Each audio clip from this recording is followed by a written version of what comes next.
into the pelvis. And this is one of the few indications where a long length of catheter in situ is desirable. So we end up placing as much as 10 to 15 centimeters.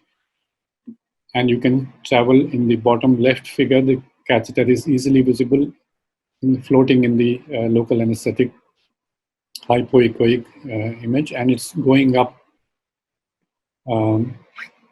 it's going up right there under the internal oblique, and this is the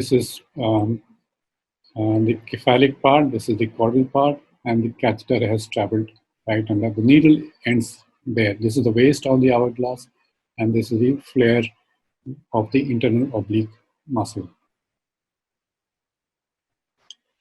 Coming to femoral nerve block, femoral nerve is the largest branch of the lumbar plexus, and as it travels in the pelvis between iliacus and psoas, as you can see here, at the level of inguinal ligament, it is lying lateral to the femoral vessels, but remember, it is not in the same fascial plane. It is separated by these vessels by this fold of fascia, and it is lying in a sulcus on the iliopsoas muscle.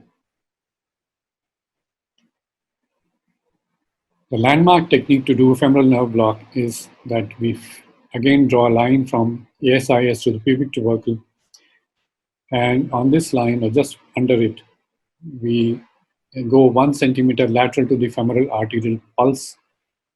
The needle feels 2 pops as it goes through the 2 fascial layers. We aspirate, check for any accidental intravascular placement.